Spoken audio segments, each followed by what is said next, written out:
नमस्कार, बहुत स्वागत है आप सभी लोगों का हमारे समृद्धि आईएएस के यूट्यूब चैनल पर। और आज हम जो है आपके जीएस के प्रश्न पत्र 3 से प्रश्न कराने वाले हैं और बहुत ही महत्वपूर्ण प्रश्न है। प्रश्न इसलिए महत्वपूर्ण है कि आप लोग आए दिन न्यूज़पेपर में देख रहे होंगे कि जो हमारे रुपए का मूल्य है डॉलर के मुकाबले निरंतर जो है वो गिरता चला जा रहा है।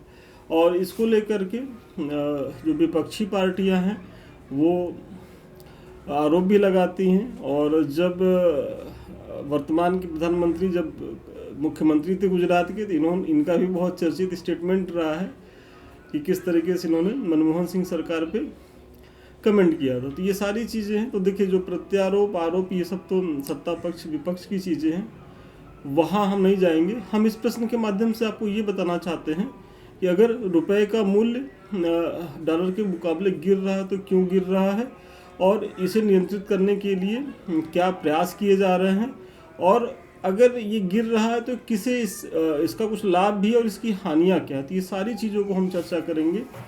बस आप धैर्य बना के 15 से 20 मिनट मेरे साथ बने रहिए, तो आपको एक न केवल महत्वपूर्ण टॉपिक तैयार होगा बल्कि एक मॉडल आंसर भी मिल जाएगा। और ये प्रीलिम्स के लिए भी बहुत ज़्यादा उपयोगी है, यूपीएससी और स्टेट पीसीएस के परीक्षाओं के लिए। तो आइए देखते हैं प्रश्न हमारा अपना।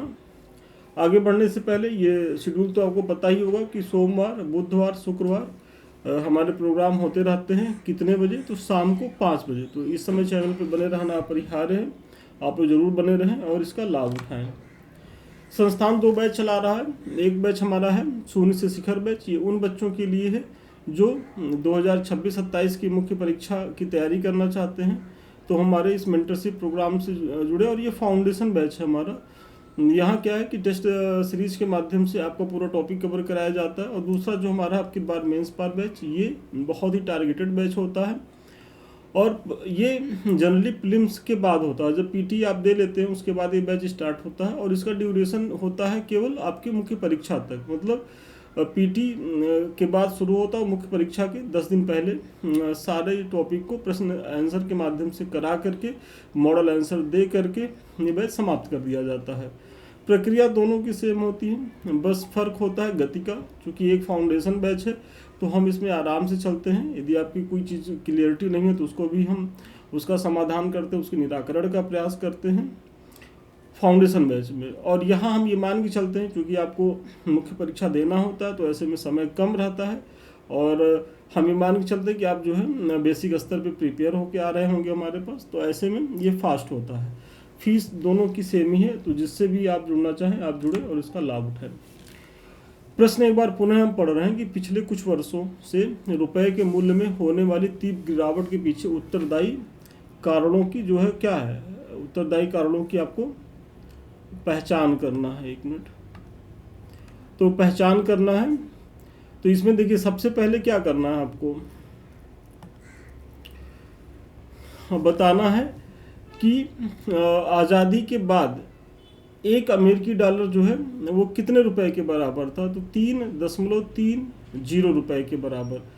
तो जो आपके मन में या जो एक आम धारणा थी जब हम आज़ाद हुए थे तो $1 का मूल्य मतलब 1 रुपया था, 1 रुपया बराबर $1 था। तो ऐसा नहीं था, उस समय भी डॉलर जो है थोड़ा सा महंगा था और $1 पाने के लिए हमें 3 रुपया 30 पैसा सॉरी खर्च करना पड़ता था।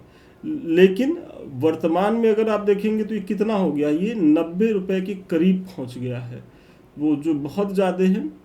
और इस प्रकार देखा जाए तो भारतीय रुपया डॉलर के मुकाबले निरंतर क्या है तो कमज़ोर होता जा रहा है और वर्तमान में इसमें और ज़्यादा गति ही आई है। और रिसेंटली अभी सॉरी हाल ही में आपने न्यूज़पेपर में देखा होगा कि ये जो है घट करके जो डॉलर की वैल्यू है वो बढ़ करके हो गई 90 के पार। मतलब $1 का मूल्य हो गया भारतीय रुपए में 90 रुपए से ज़्यादा।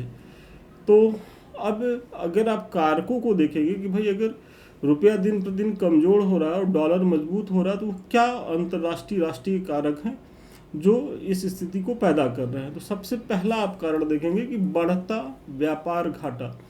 जब भारत का आयात निर्यात से अधिक होता है तो उसे ज़्यादा डॉलर की आवश्यकता होती है जिससे रुपया कमज़ोर होता है। वित्त वर्ष 2023-24 में भारत का व्यापार घाटा 238.3 बिलियन डॉलर का था। मतलब इसमें ये कहा जा रहा है कि जब हमारा व्यापार घाटा बढ़ता है, मतलब जो हमारा ट्रेड है वो हम सरप्लस में ना होकर के हम ऋणात्मक स्थिति में रहते हैं, तब ऐसी स्थिति में हमको क्या होता है कि भाई व्यापार में हमको डॉलर पाने के लिए ज़्यादा रुपए खर्चने होते हैं।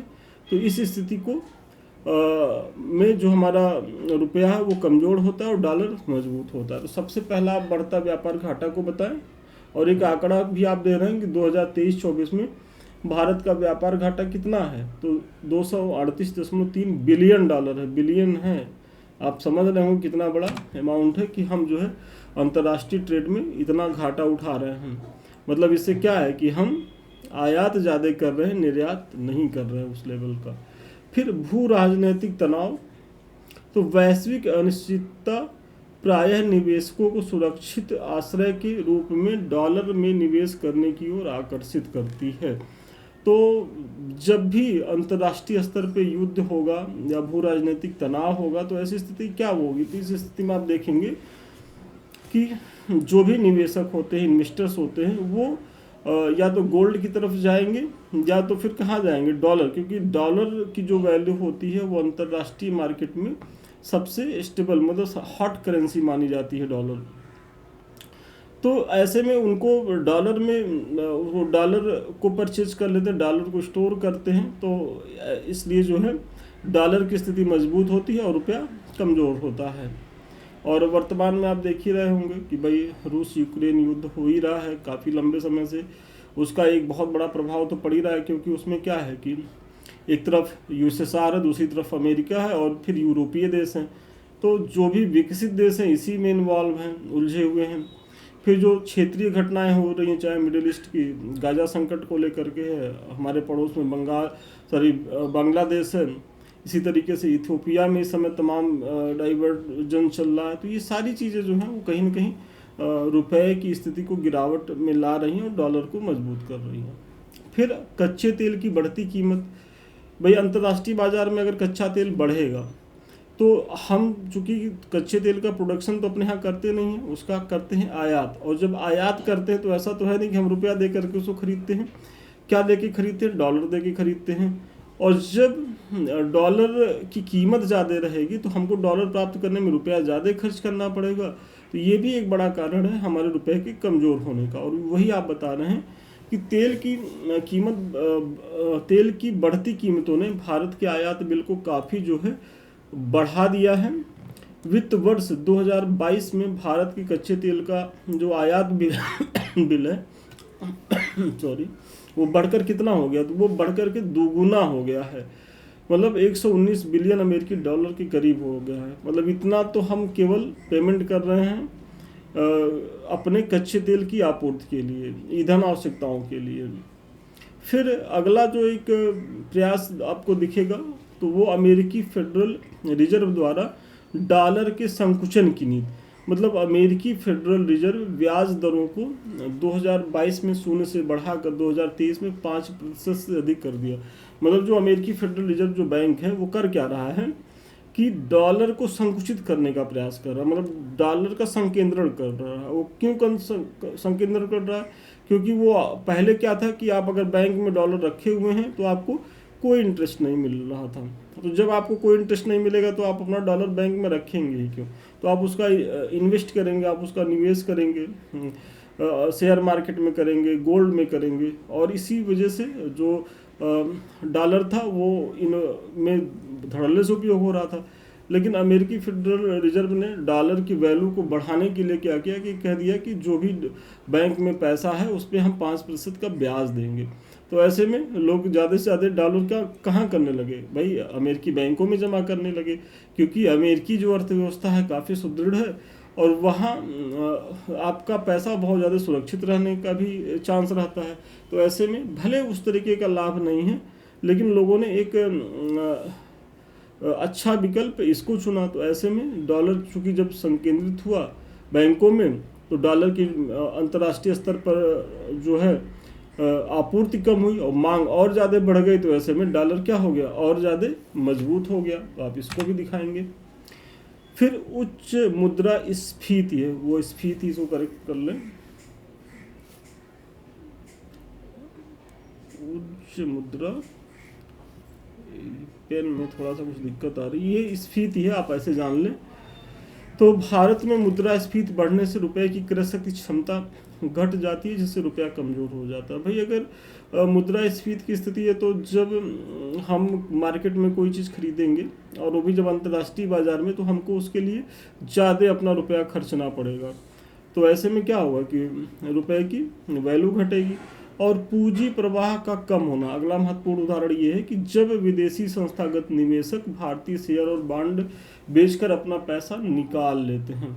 क्यों निकाल लेते हैं? एक तो अगर उनको लगेगा कि भारतीय अर्थव्यवस्था कहीं से जो है वो थोड़ा डगमगा रही है, या अगर अंतर्राष्ट्रीय स्तर पे कोई संकट आ गया, तो जो भी अंतर्राष्ट्रीय निवेशक हैं, बड़े बड़े निवेशक, वो तुरंत अपना पैसा इन देशों से, भारत, चाइना, जितने भी शेयर बाजार है वहाँ से निकालना शुरू कर देते हैं और फिर वो अपने पैसे को गोल्ड के रूप में ज़्यादा, इसीलिए देखेंगे कि समय जो गोल्ड है वो साल भर में करीब 72-73 हज़ार से इस समय 1,27,28 हज़ार तक हो गया है 22 कैरेट गोल्ड की कीमत।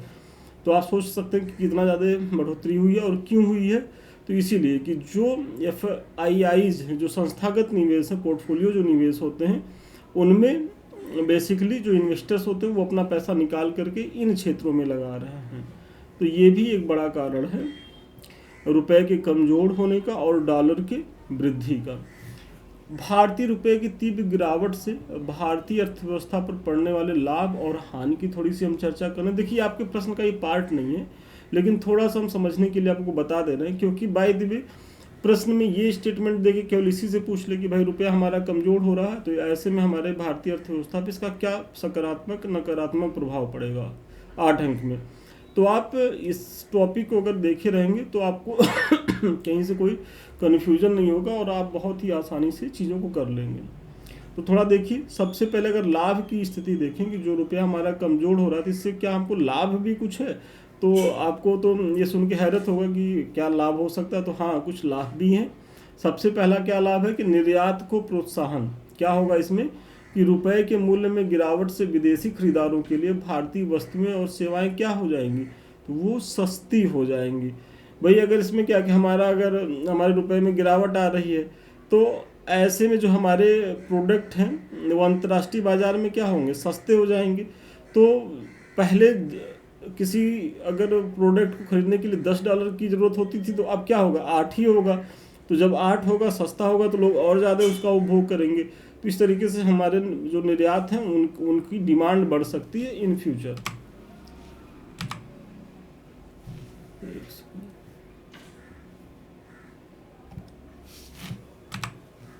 फिर धन प्रेषण में वृद्धि। तो ये एक अगला महत्वपूर्ण लाभ भारत को क्या होगा इससे कि रुपए के कमज़ोर होने से जो प्रवासी भारतीयों के विदेशी मुद्रा के बदले अधिक रुपए मिलेंगे। तो आप लोग जानते होंगे कि भारत जो है विश्व में सबसे ज़्यादा रेमिटेंस, मतलब जो उसके अपने लोग बाहर जाते हैं रोजगार के लिए और वहाँ से कमा करके धन अपने मातृ देश में भेजते हैं, तो उसमें नंबर 1 की हैसियत में हम हैं, भारत है। तो जो भारत के मजदूर, जो भारत के कामगार, जो भारत के डॉक्टर इंजीनियर्स बाहर रह रहे हैं, और जब वो पैसा भेजेंगे, तो सपोज करिए कि पहले अगर $100 भेजते थे और उनको जो है 6-6.5 हज़ार मिल रहे थे, तो इस समय क्या स्थिति हो गई है, 9,000 मिल रहे हैं, 8800 मिल रहे, 9,000 के करीब। तो ऐसे में वो कम डॉलर में ज़्यादा भारतीय रुपया प्राप्त कर लेंगे। फिर पर्यटन को बढ़ावा मिलेगा। क्यों मिलेगा? क्योंकि यहाँ जो अंतर्राष्ट्रीय स्तर के जो देश हैं, जो समृद्ध हैं, तो जब यहाँ आएंगे तो उनको अपनी जो विदेशी मुद्रा है वो कम खर्चनी पड़ेगी। मतलब ये भारत में जो होटल्स हैं, टूरिस्ट प्लेसेज हैं, वहाँ टहलने घूमने पे इनको कम खर्चा करना पड़ेगा। और इसीलिए हेल्थ टूरिज्म का भी एक बड़ा हब बनता जा रहा है भारत, क्योंकि यहाँ मेडिकल सुविधाएं उच्च कोटि की हैं और क्या हैं, सस्ती हैं। तो ये सारे जो लाभ होंगे मुद्रा जो कि हमारे कमज़ोर होने से, लेकिन इससे ज़्यादा हानियाँ भी हैं। हानि में क्या है कि कमज़ोर रुपया आयात को महंगा बना देता है, जिसका भार उपभोक्ताओं पर पड़ता है। मतलब कि ऊपर जो लाभ है वो कुछ सेक्टर या कुछ लोगों के लिए, लेकिन हानियाँ क्या है, तो ये हमारे आम जनमानस के लिए ये हानि है। इसीलिए सरकार इससे बचने का प्रयास करती है, क्योंकि क्या होता है कि आम जनमानस तो त्रस्त होता ही होता है, साथ ही साथ सरकार की छवि भी इससे बहुत तेज़ी से गिरती है, क्योंकि महंगाई बढ़ जाती है। वो कैसे होता है, क्योंकि भाई ऐसा तो है नहीं कि हम बंद अर्थव्यवस्था है, जो हम प्रोडक्शन कर रहे हैं वही हम कंज्यूम कर रहे हैं, ये तो हो नहीं रहा है। भाई हम जो कंज्यूम कर रहे हैं तो उसमें बहुत सी चीज़ें आयातित होती हैं, और जब आयातित चीज़ें डॉलर के मजबूत होने से वो महंगी होंगी, तो जब महंगी होंगी तो उसका भार किसके ऊपर पड़ेगा, तो उसका भार पड़ेगा आम जनमानस, मतलब आम उपभोक्ताओं पर, मतलब हम और आप पर। तो इसी वजह से आप लोग देख रहे होंगे कि जो महंगाई है वो दिन प्रतिदिन बढ़ती जा रही है और सरकार कटघरे में खड़ी हो रही है। फिर कंपनियों एवं सरकार को विदेशी मुद्रा ऋण चुकाने में अधिक खर्च करने पड़ते हैं। तो आप लोग को ये पता ही होगा, जब आप लोग अपना बजट देखते होंगे, तो चाहे वो देश का बजट हो या बड़ी बड़ी कॉरपोरेट कंपनियों का, तो वो क्या करते हैं कि भाई एक बड़ा अपने लाभ का एक बड़ा हिस्सा ब्याज अदायगी में देते हैं, क्योंकि वो बहुत बड़ी बड़ी परियोजनाओं का संचालन वैदेशिक ऋण पे करते हैं, मतलब विदेशों से प्राप्त ऋण पे करते हैं, जिन्हें बहुत सस्ते कीमत में मिलती है। तो सपोज करिए, और वो अमाउंट बहुत बड़े स्तर पे होते हैं। जैसे अभी मुंबई टू अहमदाबाद का जो बुलेट ट्रेन हम संचालित कर रहे हैं, उसमें जापान का पैसा लग रहा है बहुत मिनिमम, मतलब ब्याज पे, मतलब पॉइंट, मतलब दशमलव में है, 1% भी ब्याज नहीं देना पड़ रहा है। लेकिन अब चूंकि वो इतना बड़ा अमाउंट है और डॉलर की स्थिति मजबूत हो रही है, तो ऐसे में वो पॉइंट में भी अगर हमको ब्याज हमारा बढ़ रहा है, तो वो कई सौ करोड़ रुपया वो बढ़ जा रहा है। तो एक नुकसान तो ये हो रहा है। फिर आप देखेंगे कि विदेशी शिक्षा और यात्रा पर प्रभाव। तो अगर हमारे देश का कोई विद्यार्थी वो बाहर पढ़ रहा है या वो बाहर घूमने जा रहा है, आप भी विंटर वेकेशन हो रहा है, अगर आप सोच रहे हो कि हम विदेश घूम के आते हैं, तो यदि पहले आपका बजट था कि 10 लाख में जाएंगे घूम के आ जाएंगे, तो अभी मान के चलिए कि वो 1 लाख आपका ज़्यादा ऐड हो गया है। क्यों? क्योंकि आपका रुपया कमज़ोर हो गया है। जब आप वहाँ जाएंगे, क्योंकि वहाँ सारा आप परचेजिंग, खरीदारी सब कुछ किससे करेंगे? डॉलर से करेंगे। जब आप अपने रुपए को डॉलर में कैश कराएंगे, तो आपको रुपया ज़्यादा देना पड़ेगा, डॉलर कम मिलेगा। तो ये चीज़ें हैं। तो ये सारी चीज़ें डॉलर के मजबूत होने और रुपए के कमज़ोर होने का नुकसान भी है। अब आपके प्रश्न का एक पार्ट ये है ना कि इसे नियंत्रित करने के लिए आरबीआई और सरकारें क्या प्रयास कर रही हैं। तो पहले आरबीआई की हम भूमिका को देख लेते हैं। तो आरबीआई क्या करता है कि सबसे पहले रेपो दर, सीआरआर, एसएलआर, अब ये सब तो आप जानते होंगे कि भाई रेपो रेट क्या होता है, सीएलआर क्या होता है, एसएलआर क्या होता है। तो इसके माध्यम से क्या करता है कि तरलता को प्रबंधित करता है। तो सबसे पहला पॉइंट आप आरबीआई का इसको दे दें। फिर अंतर्राष्ट्रीय व्यापार में भारतीय रुपए का प्रयोग, मतलब जो आरबीआई है वो प्रयास करेगा कि जो अंतर्राष्ट्रीय बाजार है वहाँ से जो भी हम आयात निर्यात करें, तो वहाँ भारतीय मुद्रा का प्रयोग करें। और हम ऐसे कई देशों के साथ इस तरीके का समझौता करते भी हैं कि हम अपने रुपए से जो है व्यापार करेंगे। फिर आरबीआई द्वारा विदेशी मुद्रा भंडार का इस्तेमाल करके बाजार में डॉलर को बेचना, जैसे आरबीआई ने अक्टूबर 2024 से जनवरी 2025 तक 27 बिलियन डॉलर का विक्रय किया है। ठीक है। तो इसमें क्या है कि भाई आरबीआई क्या करेगी, जो हमारे पास रिजर्व विदेशी मुद्रा भंडार है, तो अगर रुपए बहुत ज़्यादा कमज़ोर पड़ रहा है, तो वो कुछ अपने डॉलर को बेच करके फिर उन्हीं से जो है ट्रेड को करेगी, ताकि जो हमारे व्यापार हैं अंतर्राष्ट्रीय स्तर पर वो सुगम तरीके से चले, और जो ये रुपया कमज़ोर हो रहा है वो थोड़ा डाउन होता है। इसलिए आप देखते हैं जैसे ही 90 के पार गया और सोशल मीडिया, प्रिंट मीडिया पे ये चीज़ें आई, तो वैसे ही इसको फिर नियंत्रित करने का भी प्रयास किया गया। लेकिन ये सब बहुत अल्प प्रयास हैं। सही प्रयास तो यही हमारा होना चाहिए कि जो हमारा व्यापार संतुलन है वो हमारे पक्ष में हो, मतलब हम ज़्यादा से ज़्यादा निर्यात करें और कम से कम आयात करें। तो ऐसी स्थिति में फिर जो है हमारा रुपया अपने आप मजबूत होता जाएगा। एक समय था कि जब हम एंशियंट काल से लेकर के और मुगल काल तक में तक हमारी जो अर्थव्यवस्था है वो विश्व की नंबर 1 की अर्थव्यवस्था रही है। हम नंबर 1 की पोजीशन पे रहे। और सोचिए, जब मुगल काल का अंत हुआ उस समय तक भी हम पूरे वैश्विक बाजार में करीब करीब हमारी भागीदारी 23% की थी। और जब अंग्रेज यहाँ से गए तो वो हमको किस लेवल पे ला के छोड़े थे, 1.5% पर ला के कर दिए। तो वही जो ड्रेन ऑफ वेल्थ की चीज़ें हुई, अंग्रेजों ने सही मायने में भारत को सबसे ज़्यादा नुकसान इन्हीं से हुआ कि भारत को पूरी तरीके से उन्होंने निचोड़ने का काम किया। तो आप इसको दीजिए। फिर RBI वाला जो प्रयास है कि अक्टूबर 2024 से जनवरी 2025 तक $77 बिलियन जो है वो हमने क्या किया, अंतर्राष्ट्रीय बाजारों में उसका विक्रय किया है डॉलर का। फिर इसके साथ साथ सरकार क्या प्रयास कर रही है, RBI तो जो कर रही है वो कर रही है, सरकार का तो सबसे पहला और महत्वपूर्ण जो प्रयास है वही कि निर्यात को बढ़ावा देना। भाई निर्यात अगर बढ़ेगा, आयात हमारा घटेगा, तो ऐसे ही हमारा बैलेंस जो है वो हमारे पक्ष में आएगा, तो रुपया हमारा मजबूत हो जाएगा, जो सबसे कारगर उपाय होता है। फिर आयात घटाएगा, भाई निर्यात बढ़ाना, आयात घटाना, ठीक है। फिर प्रत्यक्ष विदेशी निवेश को आकर्षित करना, मतलब यहाँ FDI की बात हो रही है, नॉट FII की, मतलब संस्थागत निवेश की बात नहीं हो रही, क्योंकि संस्थागत निवेश जो है वो बहुत ही मतलब वो सुविधा भोगी टाइप का होता है कि जहाँ उसको लाभ मिलता है वहीं वो लुढ़क जाता है। लेकिन जो FDI होता है ये सॉलिड निवेश माना जाता है, क्योंकि इसके बारे में आप लोग जानते होंगे कि ये पैसा तो लाता ही लाता है, साथ ही साथ क्या लाता है, ये जोखिम भी लाता है और ये तकनीक भी देता है। तो इसीलिए सरकार का ज़्यादा से ज़्यादा जोर किस पे है, तो FDI प्राप्त करने पर है। और फिर राजकीय प्रबंधन जैसे महत्वपूर्ण उपाय, तो ये सारे प्रयास कौन कर रहा है, तो सरकार कर रही है। और ये सब बताते हुए आप एक छोटा सा निष्कर्ष दे दें, कहते हैं कहा जा सकता है कि रुपया का गिरता मूल्य एक चुनौती तो है, किंतु इसे राजकोषीय प्रबंधन, लचीले विदेशी मुद्रा भंडार और संरचनात्मक सुधारों के संयोजन द्वारा नियंत्रित किया जा सकता है। मतलब कोई एक प्रयास से ये नियंत्रित नहीं होगा, इसके लिए बहुआयामी और त्वरित प्रयास करने होंगे, बहुआयामी, त्वरित और प्रभावी कदम उठाने होंगे। और वो गवर्नमेंट के स्तर पे भी, RBI के स्तर पे, दोनों स्तर पे उठाने होंगे। और हम लोग भी इस पे कर सकते हैं कि भाई जो हमारी अगर हम ये जान रहे हैं कि कोई वस्तु जो है वो विदेश से आ रही है, उस पर अपनी डिपेंडेंसी कम करके हम अगर स्वदेशी की तरफ बढ़े तो हमारा जो है वो व्यापार संतुलन हमारे पक्ष में रहेगा। तो आप भी अपने स्तर पे ये प्रयास कर सकते हैं। जो भी आपको लगे कि ये फॉरेन की चीज़ें हैं तो उसका उपयोग बंद करिए, स्वदेशी की तरफ बढ़िए। थोड़ा सा भले आपको क्वालिटी से समझौता करना पड़े, लेकिन देश हित में इतना तो किया जा सकता है।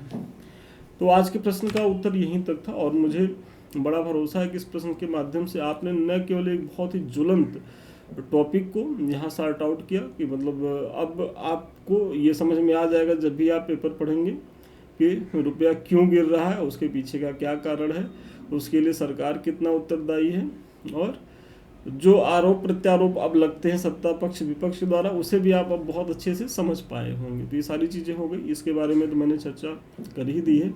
अभी तक आपने ज्वाइन नहीं किया तो इसे ज्वाइन करें, इसका लाभ उठाएं। 2 बैच हमारे चल रहे हैं। यहाँ क्या है कि आपको प्रश्न दिया जाता है, कुछ इस तरीके से आप लिख करके दिखाते हैं। देखिए पूरा कमेंट किया गया, जो भी कमी है, 1 नंबर आधा नंबर भी आपका कटा है तो क्यों कटा है, वो सारी चीज़ें यहाँ बताई जाएंगी।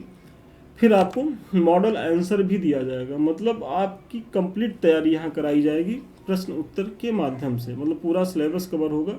और हमारा ये टारगेट होता है कि आपको मुख्य परीक्षा में जाने से पहले करीब